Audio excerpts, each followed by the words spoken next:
We have witnessed a prolonged electioneering period owing to the ruling by the Supreme Court on 1st of September 2017.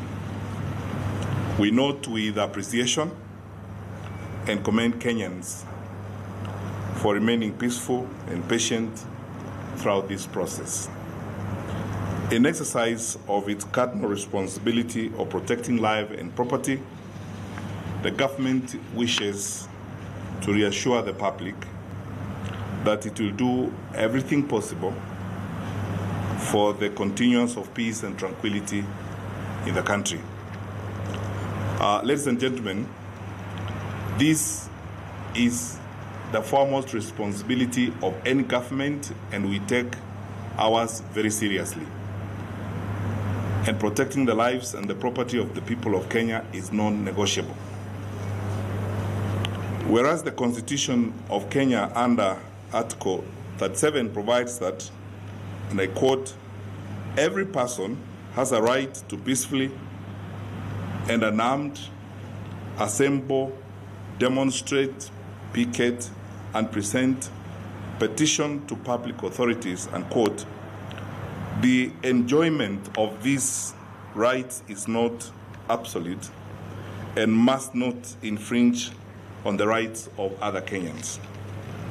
In the recent past, however, we have noted with great concern the escalation of lawlessness, breach of peace and public order during demonstrations organized by NASA, manifested in Kisumu, Homa Bay, Migori, Siaya, and Nairobi, through the attack on police stations, attack on police officers, occasioning grievous bodily harm, serious disruption of normal business activities, occasioning massive economic losses, assault on innocent civilians, destruction and looting of property, grave damage to public property and critical national infrastructure. We wish to remind Kenyans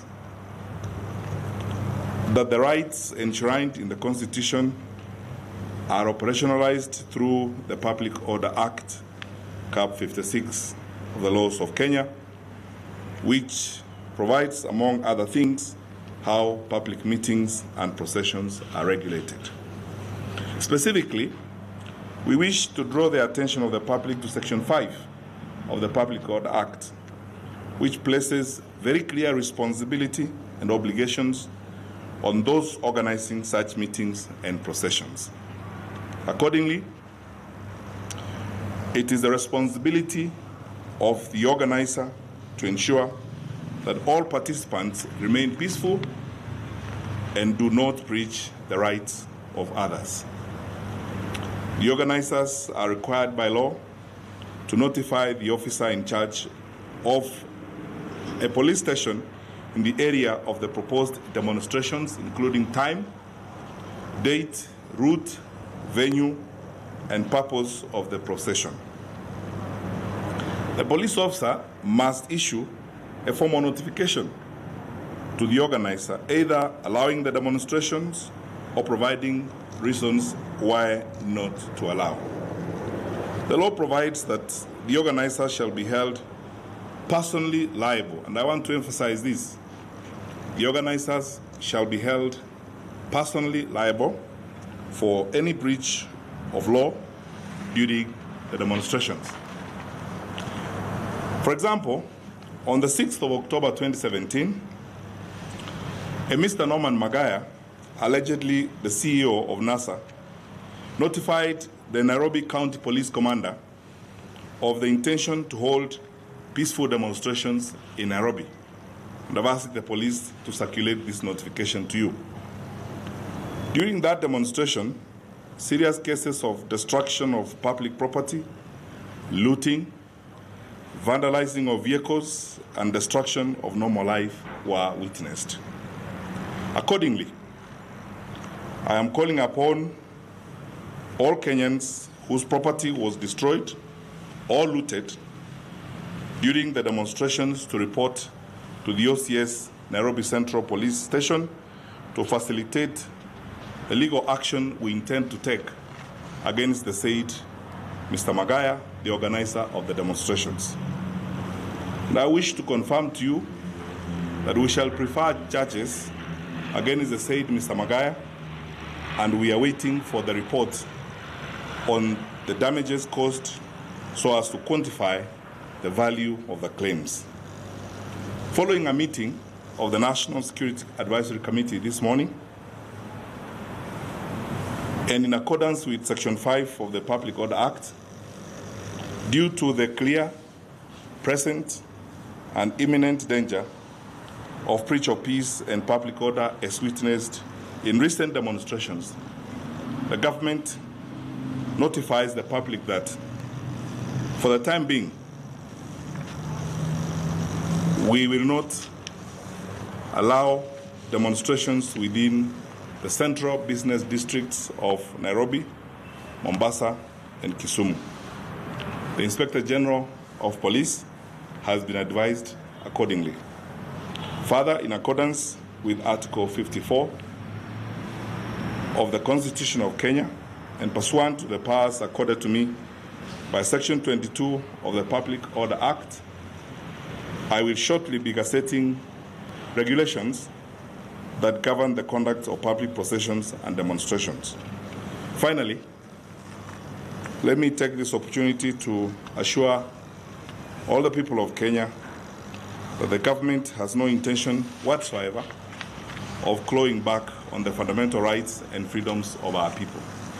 And it's important that you hear it from me. Peaceful demonstrations and picketing are allowed by our Constitution. It is your right as a citizen of this country to peacefully demonstrate, to peacefully picket. But there's a law and there's a framework within which that has got to be done. We cannot take advantage of that to destroy property and businesses of innocent people who are going about their innocent daily activities. Unless, and it's important I emphasize this, unless, for the leaders who are organizing this, unless it is your intention to destroy the property and the businesses of innocent people, unless it is your intention to hurt innocent people, unless it's your intention to shed blood, it is your responsibility to ensure that when you organize the demonstrations, you stick to the law as provided. Our responsibility will be to support and ensure that your peaceful demonstration, your peaceful picketing, and your peaceful expression is done without infringing on the rights of other people. But it's critical that people understand that we have a responsibility. The time has come for us to be honest with one another.